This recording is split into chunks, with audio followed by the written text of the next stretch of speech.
Thanks for having me. Thanks. Can everybody hear me okay? Okay, I can't really tell. So thanks for inviting and organizing Kareem and Emily. This is a big auditorium, and you two in the back, can you hear me? Okay, good, okay. I count about 34 people, so that's a pretty good crowd. It just looks small because of the size. So kudos to you for making it here to listen to me. I've given this talk many times, and every time I give it, I try to figure out a way to make it relevant or a little bit more sort of, mind-gripping. Because sometimes, you look at slides and you look at them all day, and I actually came in here when they were doing a biochemistry lecture, and I was trying to remind myself what glutathione was again. But the difference between, when I was in med school and now is that everybody is on a screen. I mean, it was incredible to me. I walked in and everybody has a computer at their desk. So I know you're just constantly getting, this sedentary time of looking at a screen. And now there's some more of it. So I'm going to walk around a little bit. I actually don't do well with sitting and standing too much. So I'll walk. I hope it's not too distracting to you. It just kind of keeps me awake as well. So I put the title of this one, A Roadmap That Won't Bankrupt Us, Universal Quality, Lifetime, and Affordable Health Insurance. Raise your hand if this is your first time to really come to a talk about health policy, single payer, Medicare for all, just some idea what we're looking at here. So a handful, okay, all right. So I'm gonna try to find some middle ground when I do these. This is probably one of my favorite slides. It's my disclosure slide. And the reason it's my favorite slide is because I don't get paid to do this. I'm actually a full-time pediatrician. As Kareem said, I work in Washington, D.C. I've been there 15 years. I see patients every day. I'm a primary care pediatrician. I have students. I have residents. I do some research. I do some advocacy with the parks world. My disclosure is that I am finishing my 2-year volunteer term as the president of Physicians for a National Health Program. I joined, I think, in 2003, and we have now gotten to the point we have over 20,000 members across the country, mostly physicians, but we have our fastest growing part of us are the students. So kudos to the students. But also kudos to those of us who are physicians and have stuck with this for a long time.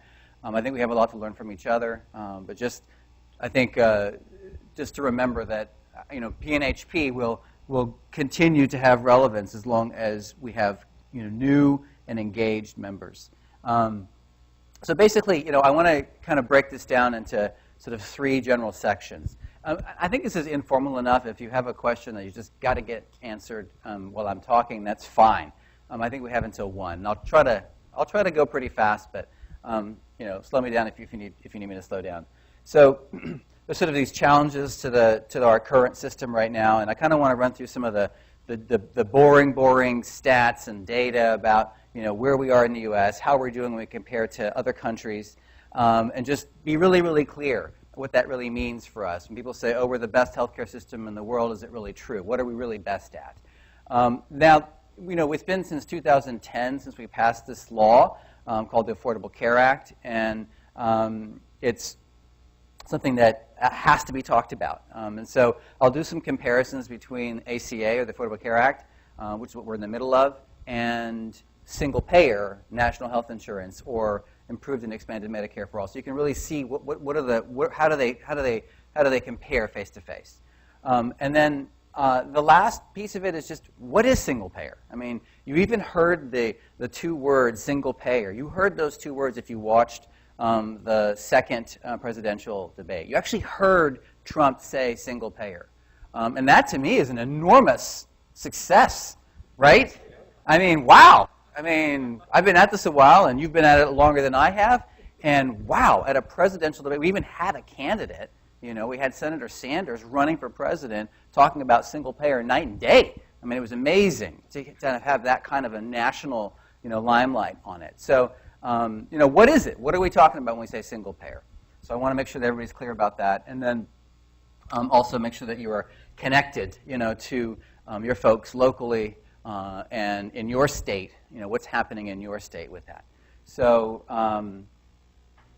So, before I get going here, I'm going to go pretty fast. I was driving. We were driving here a lot yesterday, and I was trying to think, like, how do I sort of describe where we are today? And I think, maybe, and sort of describe the relationship we have with our healthcare system. Some call it a non-system. And I guess, one of the ways I kind of came up with driving here, which is probably something I haven't, tried before with an audience, is, I almost see it like and these slides too, as like a relationship, right? Let's say you're in a really bad relationship, and let's say he's cheating on you, he's lying to you, and you know it. You've seen it with your own eyes. I mean, you've hired a private investigator, you've got like video footage, you've got like tapes, you've got everything you could possibly need to know that this guy is not for you, right? But yet, you're still with him. You're still with him, right? Every piece of data you have, all the evidence is here, yet you're still stuck with this person, right? It may be an emotional relationship, maybe an emotional, psychological thing. It may just be, it's just the routine. You're just used to getting up every day, and that's part of your life. And maybe that's where we are right now as physicians and medical students and future physicians with our healthcare system. And I hope I can show you some data and some really good, strong evidence.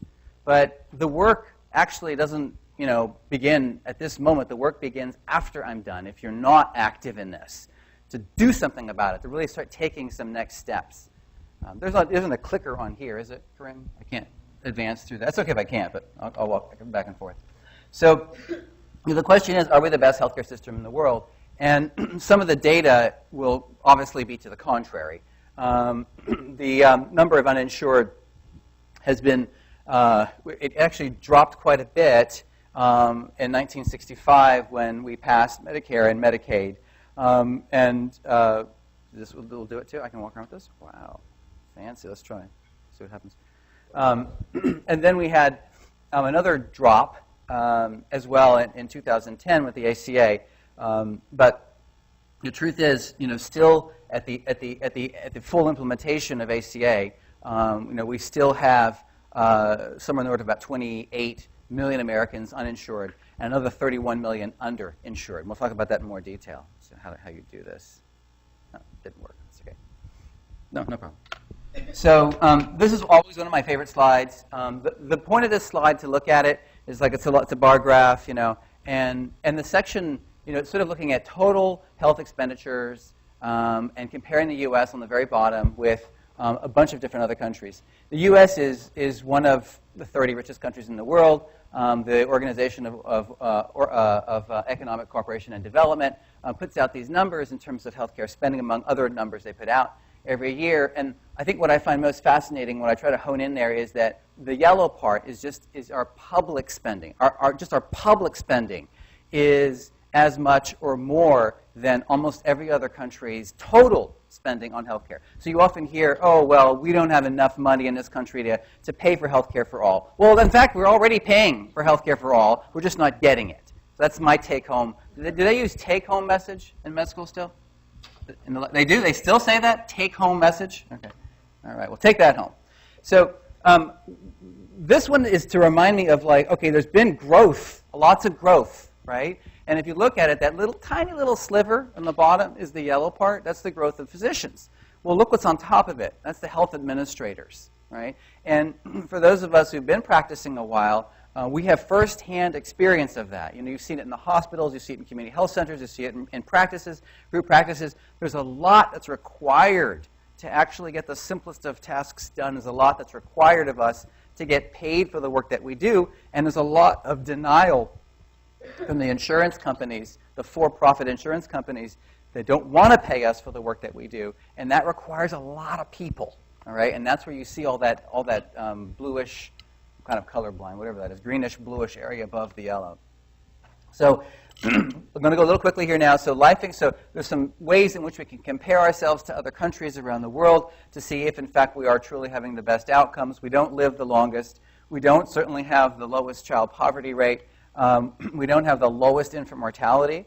We don't have the lowest maternal mortality. All these slides are available to you. I'm sure Karim can send them out. And they're all, all these slides, by the way, they're all based on pretty hard data, and most of them are going to come from peer-reviewed journals, Health Affairs, JAMA, New England Journal, on and on, or government agencies. Some will say, oh, well, the reason why healthcare is so expensive is because we engage in a lot of behavior that, brings about poor health outcomes, so we smoke the most. Well, we don't smoke the most, actually, percentage-wise of those who are over 15. Some say, oh, well, we have so many elderly, and they're taking up all our healthcare dollars, so we must have a lot of elderly, much more than any other country. The truth is, no, we don't, actually. Oh, maybe it's because, well, we keep you in-house, we keep you in the hospital for a lot longer, and we know hospital time in the hospital, a day in the ICU is probably $3,000 or $4,000 in some places. No, actually, we don't keep you in the hospital longer per capita than other countries. Some say, oh, well, it's the overutilization, we're always going to the doctor, we go way off too often to the doctor, and the truth is we don't. And I was looking at a figure from 1965, 1964, 1966, about the time Medicare was passed, and it was implemented in about 9 months. We got the vast majority of people over age 65 enrolled in Medicare on these 3x5 index cards. And guess what? The average number of days you saw a doctor in that period of time in the country 50 years ago was about what it is today, about three to four times. It hasn't budged. And then you look at Japan, like 13 times a year. Like, what are they doing in Japan? I'm like, really? That's a lot. But watch a documentary called Sick Around the World, and you'll see actually an interview done in Japan, and they interviewed a doctor, and it's like, well, what are you doing in these visits? He's like, well, some of the visits are pretty quick, 5-10 minutes. Get someone's blood pressure, talk to them about their hypertension, whatever, like it's quick, and that's fine. And I thought about, what do I do? Well, I bring my asthmatics back once a month in the winter, for sure, right? And I keep them out of the emergency room, I keep them out of the ICU, just because of that face-to-face, Are you using your spacer? How are you using it? Show me right now how you use it. That just takes like 2 minutes, but it's worth it, and it's the kind of contact you need. Some people don't need to see me every month, but some do. So, I look at this number now, and I think, well, no, actually, for some people, it actually makes total sense. And oh, by the way, Japan, as you saw on the previous slide, spends a fraction of what we spend, right, in terms of their GDP. Some say, oh, well, healthcare is expensive because we just have so many nurses. We don't have, that costs a lot of money to have nurses, staffed in hospitals and health centers. Not true. We don't have the most nurses. What we really good at, as you saw on that first slide with the yellow on the bottom, was we're really the absolute best in the entire world in spending money. Our out-of-pockets, the insurance overhead. I mentioned this earlier to you, kind of glibly, but the biggest problem with ACA, the biggest problem before ACA and now post-ACA, what we passed in 2010, is the fact that the basis of our healthcare financing lies in for-profit insurance companies. And if you can take home one message, is that the for-profit insurance companies are costly. They're costing us way too much money. They're in the business of making money, and they're good at it, and my hat's off to them. They did a great job. They have figured out how to work in a capitalistic society and actually make money for their shareholders. They are not interested in keeping you healthy. Why? Anybody. It's not going to make them more money, right? Whoa, wait. But if you're with them your whole life, right? And if you're healthy and you pay your premiums, wouldn't that save them money? Wouldn't it? That's called single payer, right? So yes, of course it would. But no one person in this room, no one in this room will have the same insurance plan or the same insurance company your entire life, and they know that. So there's no point in their investing in your getting your pap smear, your mammogram, your vaccines, on and on, because they're not interested in your being healthy, because that's somebody else's profit the next year, right? Or someone else's loss the next year when you get sick. So they're not interested in that. They're interested in very short term. So they're always finding ways to deny care. That is what they're excellent at. A recent study that came out looking at hospital administration costs, and it's a lot of numbers, but at the end of the day, what we're looking at is about 25% of the budget of an average hospital is spent on administration, right? And you go to places like Scotland, Canada, it's like half that. So just for the poor hospital, and I actually feel sorry for the hospitals, they're just trying to keep the lights on, the electricity going, the staff paid, the bathrooms cleaned, and get people in, get people out. I mean, it's not always, I'm not painting an entirely correct picture of every hospital, but you get the idea. We're trying to provide care at the end of the day, but we're also trying to get paid for the care we provide, and it's really hard to do given this labyrinth of for-profit insurance companies. Keep going here a little bit more. So a lot of the comparisons you'll see in the literature are between Canada and the U.S., partly because we both switched to Medicare in 1965, but it was their entire population, and ours was just the elderly. It's our neighbor just to the north. We both speak English as a primary language. So we have very similar cultures. We all love guns, both in Canada and the U.S.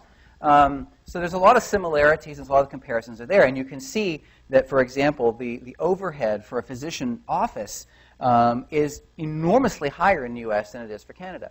And just a little anecdote, a few years ago, don't tell anybody this in PNHP, but I was kind of just interviewing for a job in Canada just to see what's it like, to interview for a job in Canada. So I did, and I was amazed. I don't know why I was amazed, but I was amazed at the questions they asked me. How many rooms do you need? How many days a week do you want to work? Wow, they were really logical questions, right? I'm bringing this up because, well, why? We didn't talk about benefits. They didn't say this is your benefit plan, this is your health plan, because I would be on Medicare. I would be on the Canadian Medicare. And if I work 1 day a week or 5 days a week, I still have a job and I still have my health care. So they're not interested in that. So the hook for me was, what's your lifestyle? How do you want to practice? And however much money I make in the practice, a certain percentage of it goes to the practice, so they can buy the ear speculums and maybe access the otoscope and keep electricity on, those kind of things, which are important things. So it made very clear to me that it's a very different place to work in that sense, because the employers actually, and even of doctors, don't have to worry about your health insurance. Some say, oh, well, I wouldn't make any money if I worked in Canada. Well, actually, the truth is you make plenty of money, even with the Canadian dollar not being as strong today as it was a few years ago. When I had an interview on the phone with a hospital in, not in Toronto, but in Ontario, and it was a good conversation, but they wanted me to be a hospitalist. I'm not a hospitalist. I don't want to be a hospitalist. I love what I do in the outpatient world, and it was a good interview. But I said, I'm sorry, I'm just not interested. If you have an outpatient job for me, I'll consider it. And so we hung up. It was a Skype interview, and then he wrote me back an email. He said, you didn't even ask me about your salary, what your salary would be. And I was like, well, we didn't get there to that. I mean, why would I ask you about the salary when I'm not in the job?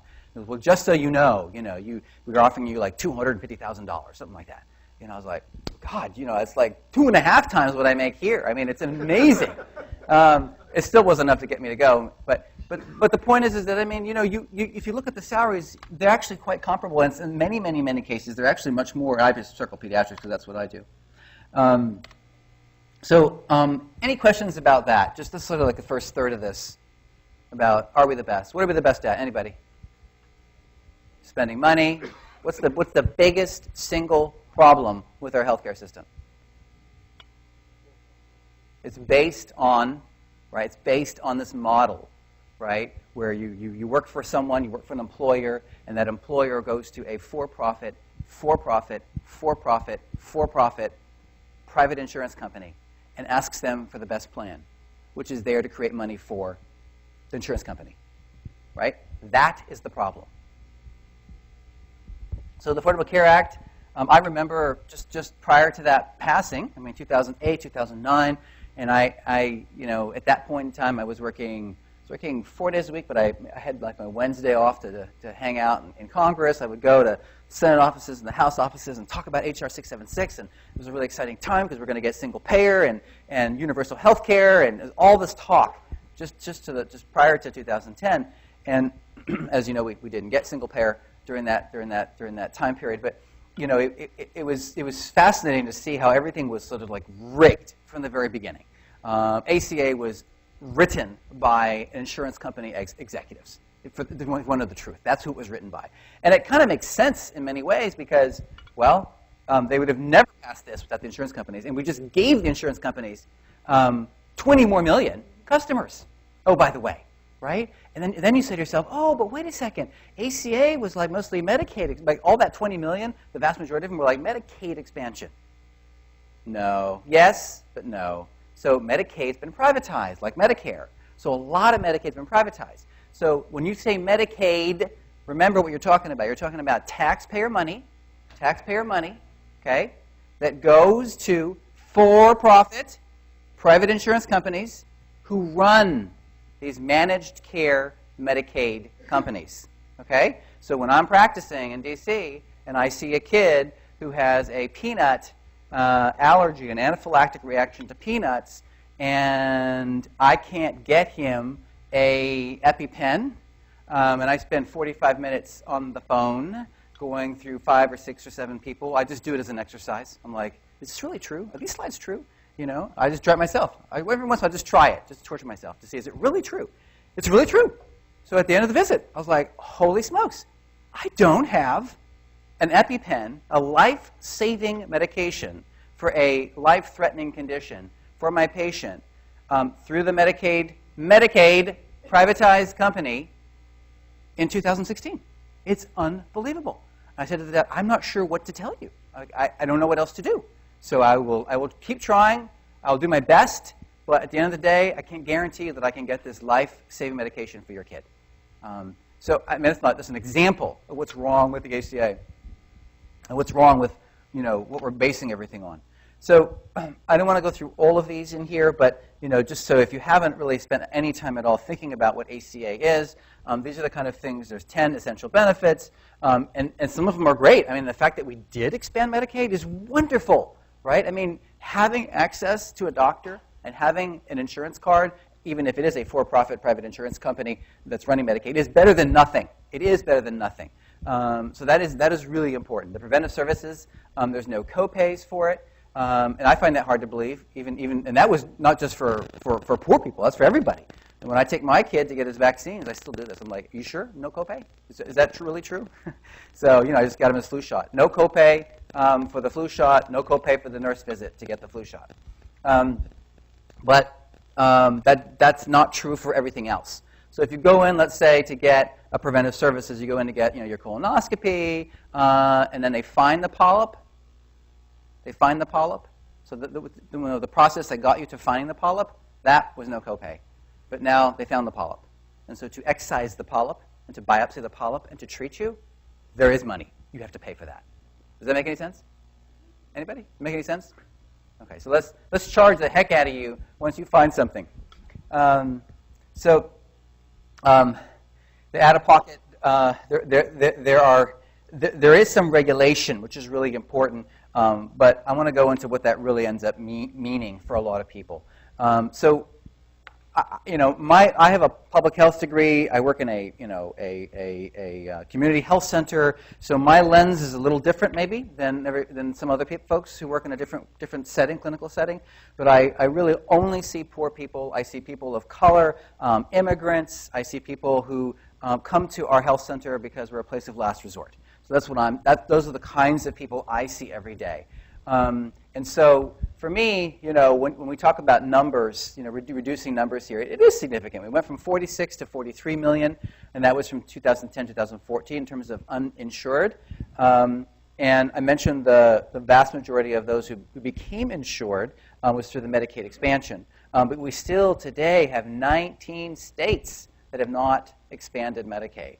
And it just so turns out that in a lot of those states, that the people who are suffering the most are the ones who need Medicaid the most, and those are the places that they're not getting the expansion. We had about 4 million of that 20 million, approximately in there, who got insurance through the exchanges. Now, the exchanges, as I alluded to earlier, are basically just an insurance market. It's a for-profit insurance, by and large, a for-profit insurance market. You go to a lot of states did not set up the exchanges. A lot of states allow you, well, there was a Supreme Court decision, was it last year or 2 years ago? I can't remember now, to allow you, if you're in a state that didn't set up an exchange, to still purchase insurance through the healthcare.gov, through the federal exchange. So you can still do it that way. But at the end of the day, we're still looking at these folks who have insurance but are horribly underinsured. So this is sort of the new norm now. Even myself, I pull out my insurance card, right? If you have an insurance card, you pull out your insurance card.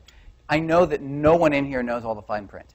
And you don't know it until you get sick. And when you get sick, like I got sick this year, and thank God it wasn't like something that killed me, but it was a cyst, popliteal cyst, in my right knee. I didn't even know I had it, and it's pretty debilitating. I couldn't walk. I was out from work for a week. It was horribly painful. It had ruptured, and I got the thing. I got my ultrasound. I got the MRI. I got all the things I was supposed to get. I got the injection. I got my PT. All this stuff I was supposed to do. And at the end of the day, I had to spend about $1,000 in copays at the end of the day for all the things I did. That's with insurance. Okay. Now I'm not underinsured according to the definition of underinsurance, but my patients would be. And now we see this change in Medicaid across the country, starting maybe with Indiana, where we're starting to push some of that cost sharing even more on our patients with Medicaid. So you can imagine that's the trend. That's the trend we're moving in, is here's your insurance card, but oh, by the way, it doesn't actually cover everything you need to have it covered.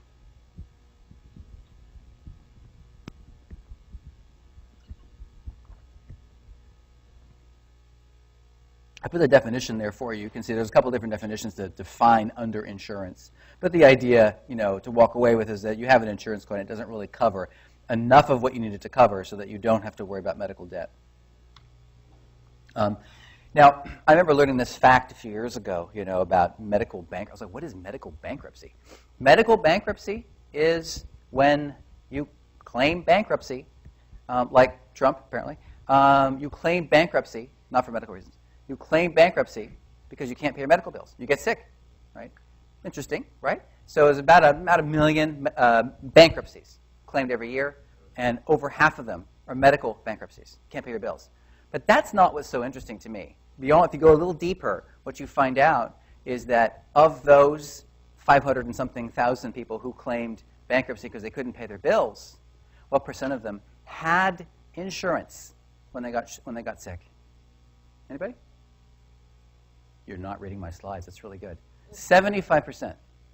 75% of people who claim medical bankruptcy had insurance when they got sick. So does your insurance card protect you? Okay, I'm really kind of, am I dragging this on too much, Emily? Is it too? I was going to ask if you had learned what glutathione was. Oh my God. Yes, back to glutathione. Okay, so no, I better not talk about glutathione. So in 2000, working up 2010, right, these are the kinds of things we're talking about, all these proposed cost control provisions. These are the ways in which we're going to save billions of dollars, right? Now, when we talk about glutathione, we talk about, metabolism, you talk about pharmacology. For God's sakes, I hope you're like, it's evidence-based, right? You want to know, does this work? Is there a randomized controlled trial? Do we have evidence? My goodness, am I teaching you something that's just hogwash, or is it real, right? Well, it turns out that of all these cost control provisions that ACA is going to work, it's going to save us money, this is how many of them were actually proven. There's no more to that slide. None of them. None of them, right? So here we are talking about saving all this money, right? If you want to save money, what is the best way to save money? Anybody? Single payer. $400 to $500 billion a year you save, right? And all this administrative waste I talked about. Remember that slide with the green, bluish above that little bit of growth in doctors? That's the stuff you can take away, and you can save enough money to cover every single person from the day you're born to the day you die. This is what just giving you. So we were talking about in 2008, 2009. We're talking about universal health care, right? Yay, everybody in, nobody out, right? Well, this is what we ended up with: a color scheme. So, what color are you? Are you bronze? Are you silver, gold, or platinum? Is that universal? Is everybody going to have access to the same hospitals, to the same pharmacies? You can go wherever you want to go, no copays? To me, that's universal. This is not universal. So we've created, once again, another system where we have haves and have-nots. This is what it looks like, just to give you an example, of a bronze plan. This is in New York State. Wow, out-of-pocket maximum of $12,700. Now, what kinds of people are buying these plans? Are they physicians like me? Are they future physicians like you who can afford a $1,000 copay on a stupid popliteal cyst that ruptured? No, they can't afford this. So what do? They don't go to the doctor, or they don't even buy this faulty insurance to begin with, right? That's what happens. That's the reality of it. So it sounds good on paper, it sounds good on political campaigns, but it actually doesn't work. This is an example of what it looks like looking at insurance overhead over the next 10 years, right, which we need to cut out. And this is sort of my quick summary of the ACA. This is what it really means. So I mentioned this already. It's increased reliance, not the same, but increased reliance on private insurance, which is for profit, and it's faulty, and it makes money for shareholders. It's an expansion of Medicaid, but not to all the states. 19 states still don't have it. We see a decrease in the uninsured, but we still have them. We still have 27, 28 million, depending on the number you look at, uninsured, 31 million underinsured. So add it up. You can do the math. You're smart. You're in med school. It's about 60 million people with a population of about 300 million, right? So what is that? 300 divided by 60. 1 in 5? I hope you're okay. Yeah, 1 in 5. 1 in 5 Americans at the end of what they call the greatest piece of legislation ever passed since Medicare. 1 in 5 Americans is uninsured or underinsured? Is that really something to rah-rah about? In my book, from what I see every day, absolutely not. It's still unaffordable. We have not just the same bureaucracy, but more bureaucracy. Right? Now we have more plans, more insurance plans, more plans available, which means a different formulary, different rules, different regulations, different people I have to talk to not get the things that I'm trying to order, simple medicines, procedures, referrals, etc. And it's increasing, not decreasing our cost. I give these park talks, and so these slides are from one of my park talks, and I put them in, and people are like, oh, breather. And I'm like, it's not just a breather. These slides, actually, there's some good scientific evidence. It reduces your stress hormone, your cortisol level, decreases your blood pressure, decreases your pulse, right? Does it? I always feel better when I look at these. Even just a picture of wilderness, of nature, does this. I'm happy to come back and do my nature talk. I still walk around, though. Yeah, we could do it in the garden. So what do Americans think about, I should have put, there's a 2015 poll that just came out. The truth is, year after year after year of polling Americans, it turns out that Americans, in general, they agree.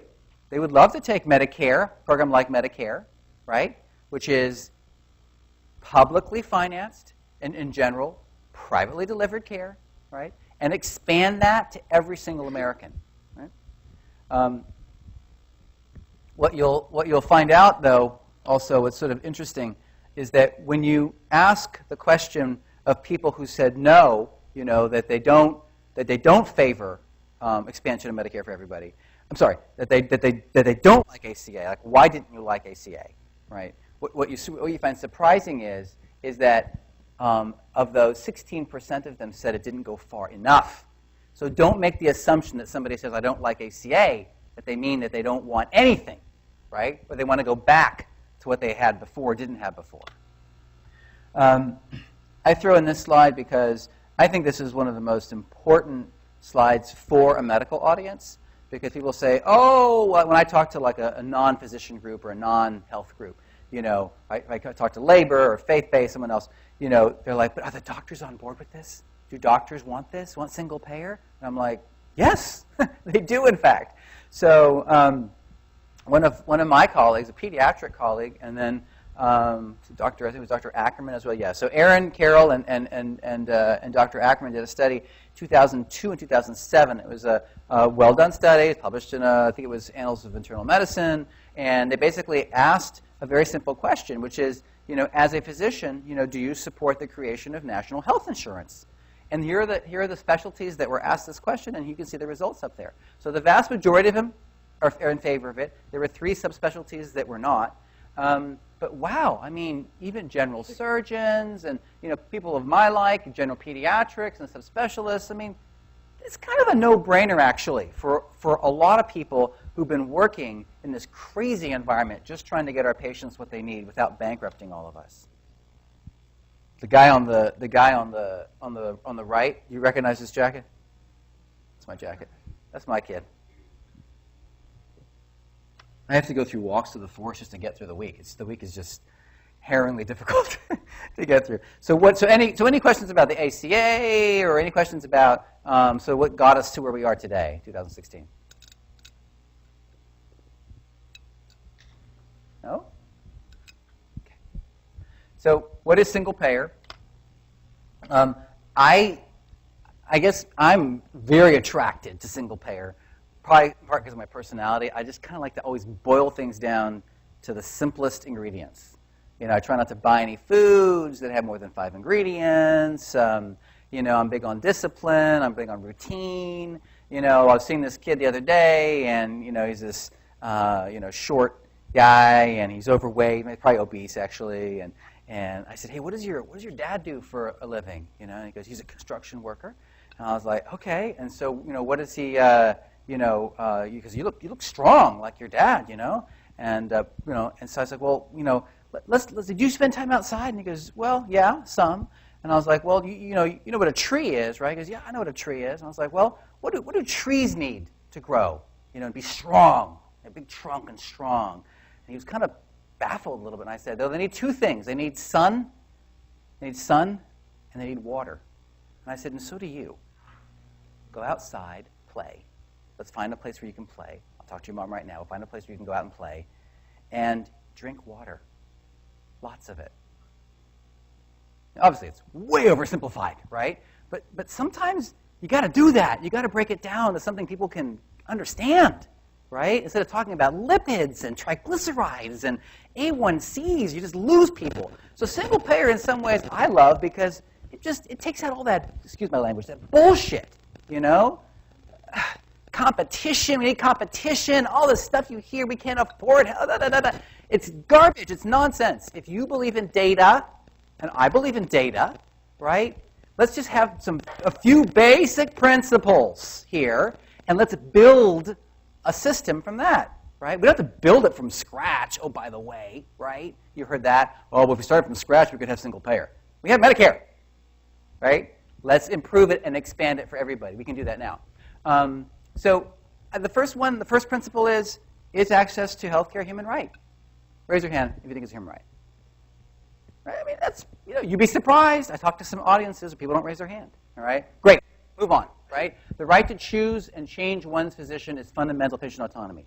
Should you be able, raise your hand if you believe in that. You should be able to go where you want to go and not have your insurance card dictate where you can and can't go, right? The in-network, the out-of-network. I changed my plan so I could have out-of-network coverage for this physical therapist. It's going to be so wonderful, da-da-da-da-da. I jacked up all my co-pays for everything else, and then he left. Oh, you know, I was screwed for that year. That was this year.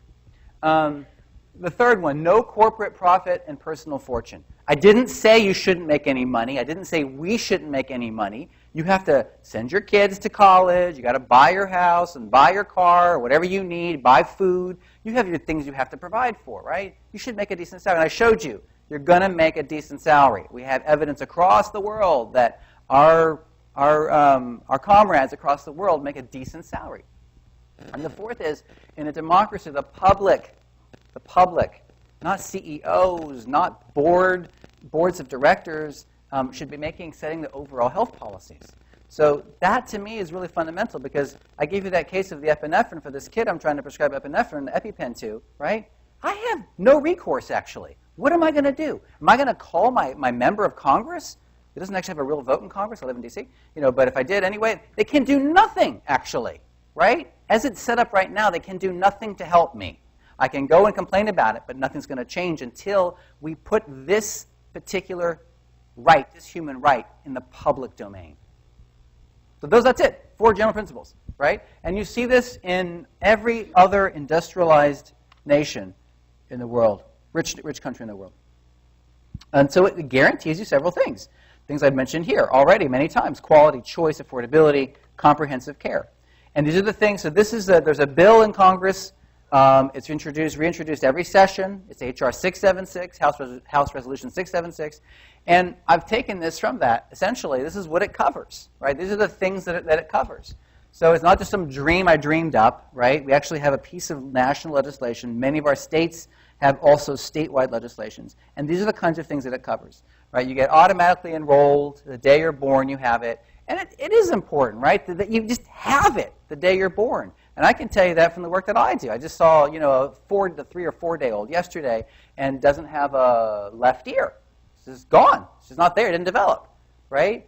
The kid needs follow-up. He needs to see a couple of the genetic specialists. He needs to see an ENT doc. He needs to see the audiologist, right? And I can't do anything with this baby until they have insurance, right? So it makes my work extremely difficult. So automatic enrollment is really easy. The things we talked about already, free choice, about where you're going to actually receive the care and where you're going to practice. So these are really basic things that I think that every person should have, and I think that you think that too, right? Otherwise, you probably wouldn't be in this room. But it covers primary care, it covers specialty care, it covers rehabilitative care, it covers care for the baby I just saw the other day who's born with a defect, no fault of his, right, who needs to have care. It covers drugs, medications, medical supplies, and, interestingly enough, in 1965, when Canada passed its Medicare, the drugs, the medications were a pretty small part, even in this country, of what we did, right? I wasn't alive then, 1965. But people who were practicing then, tell me that it was a really tiny part. Well, it's not anymore, right? So we have to have this as an essential part of our plan. For those interested in how you're going to make money, how you're going to continue to get paid, there are 3 generally accepted ways to do it, and that's here in front of you: fee-for-service, salaried, or through capitation payments. And it's a busy slide. I'm not going to apologize for it, but just look at it. The take-home message is looking at the difference between single payer and ACA. And on single payer side, it's yes, yes, yes, yes, yes, yes. And on the ACA side, it's no, no, no, no, no, no. Read it. I mean, you can read the fine print when you get the slides. But this is the things I'm talking about: savings, universal coverage, choice of doctor, right? It's really clear to anybody who actually takes the time to understand where truth is that it's far, far superior. So, it's more than a concept. I mentioned it's a bill. It's an actual legislation in Congress now. And compared to 1,200 pages of ACA, the 676, the national legislation for single payer, it's 11 pages long.